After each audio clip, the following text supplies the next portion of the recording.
결혼? 그거 부자들이나 하는 거 아니에요? 서울에 사는 20세 직장인 김모 씨의 말입니다. 연봉 3,500만 원, 월세 60만 원, 통장 잔고 842만 원. 그는 오늘도 결혼은커녕 연애조차 사치라고 느낍니다. 2024년 한국의 혼인 건수가 19만 건대로 추락했습니다. 10년 전의 절반 수준입니다. 더 충격적인 건 20대 남성 중 60% 이상이 결혼할 의사가 없다고 답한 최근 조사 결과입니다.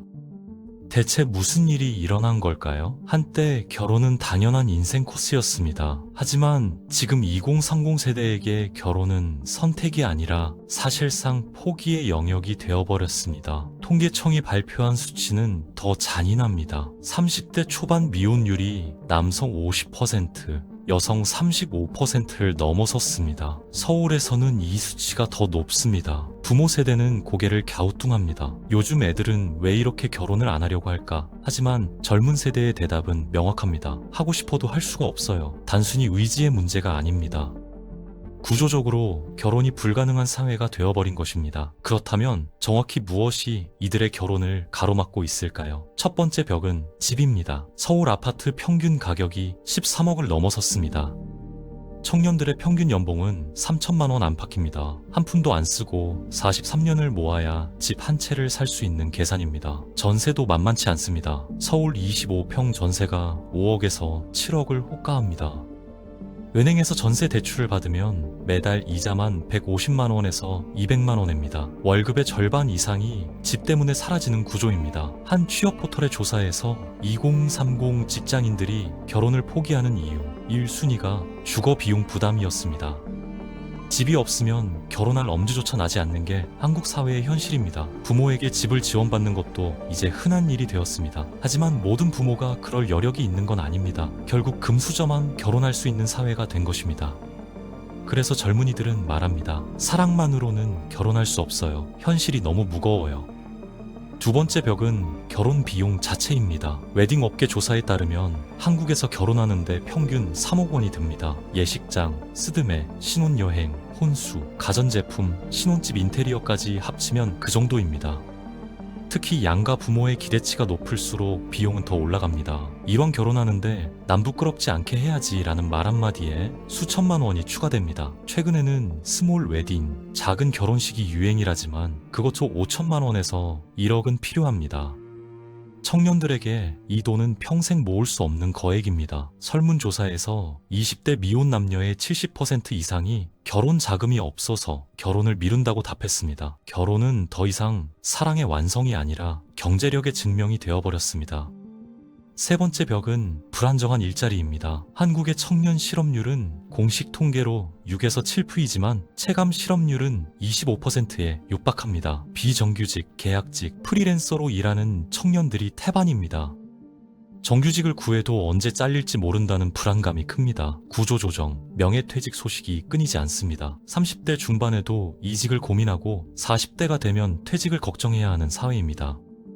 이런 상황에서 결혼은 너무 큰 모험입니다. 한 입 벌리기도 벅찬데 두 입, 세 입을 책임진다는 건 상상할 수 없는 일입니다. 온라인 커뮤니티에서는 결혼은 안정된 사람들이나 하는 거라는 말이 공공연하게 오갑니다. 청년들은 자신의 미래조차 불확실한데 가정을 꾸린다는 건 무책임한 일이라고 생각합니다.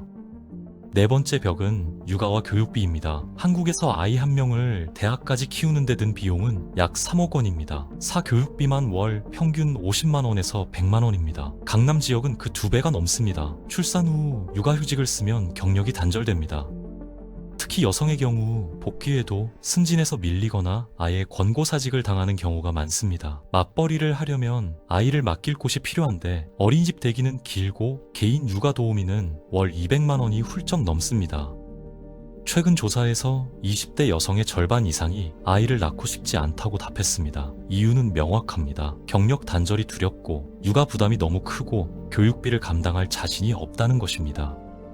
남성들도 크게 다르지 않습니다. 내가 평생 벌어도 아이 사교육비를 감당할 수 있을까? 이런 질문 앞에서 결혼과 출산은 사치가 됩니다.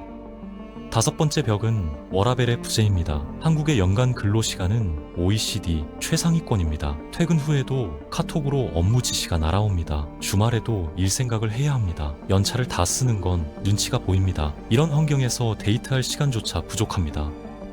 만나도 피곤해서 대화가 없습니다. 결혼 후에는 더 심각합니다. 맞벌이 부부는 저녁 9시에 퇴근해서 밤 11시에 잠듭니다. 주말에는 밀린 집안일과 장보기로 하루가 갑니다. 아이가 생기면 지옥이 시작됩니다. 수면 부족, 만성 피로, 부부싸움, 주변에서 결혼한 선배들의 피폐한 모습을 보면서 젊은이들은 생각합니다. 저렇게까지 살아야 하나? 일과 육아를 병행하다 번아웃에 걸린 30대의 이야기는 이제 흔한 레퍼토리가 되었습니다. 6번째 벽은 가치관의 변화입니다. 부모 세대에게 결혼은 필수였습니다. 하지만 지금 세대에게 결혼은 선택입니다. 꼭 결혼해야 행복한가? 라는 질문이 당연해졌습니다. 1인 가구가 전체 가구의 40%를 넘어섰습니다. 혼자 사는 삶도 충분히 행복할 수 있다는 걸 많은 사람들이 알게 되었습니다. 결혼하면 자유가 사라집니다. 취미생활도, 친구 만남도, 자기개발도 모두 뒷전입니다. 상대방과 시댁, 처가 눈치를 봐야 합니다. 명절 스트레스는 말할 것도 없습니다. 온라인에서는 결혼은 지옥이라는 밈이 유행합니다. 이혼율도 35%에 육박합니다. 3쌍 중 1쌍은 헤어진다는 뜻입니다. 그렇다면 굳이 리스크를 감수할 이유가 있을까요? 젊은 세대는 냉정하게 계산합니다. 결혼의 비용과 편익을 따져봤을 때 손해라는 결론에 도달합니다.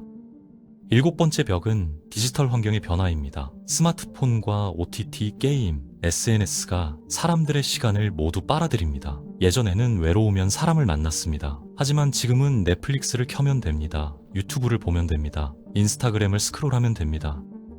혼자서도 충분히 즐겁게 시간을 보낼 수 있습니다. 데이팅 앱은 만남을 쉽게 만들어줄 것 같았지만 역설적으로 관계를 더 어렵게 만들었습니다. 선택지가 너무 많으니 결정을 못 내립니다. 조금만 마음에 안 들면 다음 사람을 찾습니다. 진지한 관계로 발전하기 어려운 구조입니다.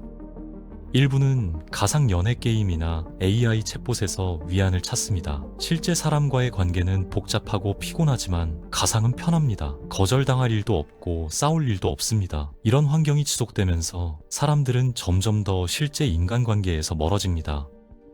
8번째 벽은 성별 갈등입니다. 온라인에서는 남녀 간의 대립이 극심합니다. 남성들은 페미니즘을 비난하고 여성들은 가부장제를 비판합니다. 군대, 육아, 집안일, 경력 단절, 외모 압박 등 모든 이슈가 성별 전쟁으로 번집니다. 서로를 이해하기보다 적으로 바라보는 분위기가 확산되었습니다. 현실에서도 데이트 중에 갈등이 터집니다. 데이트 비용은 누가 내야 하나? 결혼 후 일은 계속할 건가? 집안일은 어떻게 나눌 건가? 이런 질문들이 관계를 깨뜨립니다.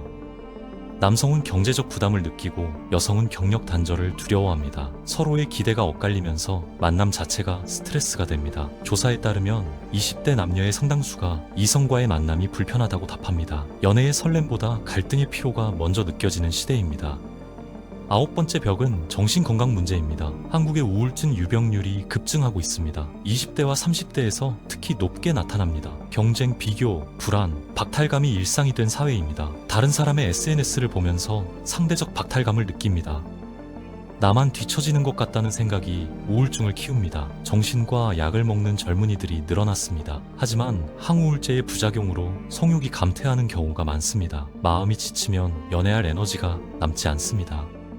타인과 친밀감을 나누는 것 자체가 부담스럽습니다. 상처받을까봐 두렵습니다. 거절당할까봐 무섭습니다. 그래서 아예 시도를 하지 않습니다. 통계에서는 20대 중 40% 이상이 극심한 외로움을 느낀다고 합니다. 역설적으로 사람들은 외롭지만 관계를 맺지 못합니다. 이 악순환이 계속되면서 결혼은 더욱 멀어집니다. 마지막 벽은 출산과 양육에 대한 두려움입니다. 한국의 출산율이 0.7명대로 세계 최저입니다. 아이를 낳으면 인생이 끝난다는 인식이 퍼졌습니다. 특히 여성들에게 출산은 경력의 무덤입니다. 출산 휴가 후 복직해도 승진에서 배제됩니다. 육아 부담은 여전히 여성에게 집중됩니다. 남성들도 육아 휴직을 쓰기 어려운 분위기입니다. 회사에서 눈총을 받습니다. 그래서 여성 혼자 육아와 가사를 감당해야 합니다. 맘충이라는 혐오 표현까지 등장했습니다. 공공장소에서 아이와 함께 있으면 비난의 시선을 받습니다. 출산 장려금과 각종 지원책이 나오지만 실효성이 없습니다. 일회성 현금 지원으로는 평생 들어갈 비용을 감당할 수 없습니다. 젊은이들은 말합니다. 나 하나 살기도 버거운데 어떻게 아이를 키워? 정부는 출산율을 높이겠다고 하지만 청년들의 현실은 개선되지 않습니다. 그렇다면 이 모든 문제가 개인의 탓일까요? 절대 아닙니다. 이것은 구조적인 문제입니다. 부동산 가격은 천정부지로 치솟고 임금은 제자리 걸음입니다. 일자리는 불안정하고 사회 안전망은 부실합니다. 결혼과 출산을 장려하면서도 정작 청년들이 살 수 있는 환경은 만들지 않습니다. 개인의 노력으로 해결할 수 없는 거대한 벽이 버티고 있습니다. 부모 세대는 젊은이들을 나약하다고 비난하지만 시대가 다릅니다. 부모 세대가 결혼할 때는 집값이 연봉의 5배였습니다. 지금은 40배입니다. 부모 세대는 평생 직장이 있었습니다. 지금은 정규직 구하기가 하늘의 별 따기입니다. 비교 자체가 불공정합니다. 물론 변화의 조짐도 있습니다. 일부 기업에서는 워라밸을 개선하고 있습니다. 육아휴직을 장려하는 곳도 늘어났습니다. 1인 가구를 위한 소형 주택이 공급되고 있습니다. 비혼과 무자녀를 선택하는 삶을 존중하는 분위기도 조금씩 퍼집니다. 하지만 이것만으로는 부족합니다. 근본적인 변화가 필요합니다. 집값을 잡고 일자리를 안정화하고 육아 부담을 사회가 나눠야 합니다. 성평등한 문화를 만들고 정신 건강을 지원해야 합니다. 개인이 아니라 사회가 바뀌어야 합니다. 만약 이 글을 읽는 당신도 결혼을 망설이고 있다면 자책할 필요 없습니다. 당신의 선택은 합리적입니다. 당신이 게으르거나 이기적인 게 아닙니다. 시대가 그렇게 만든 것입니다.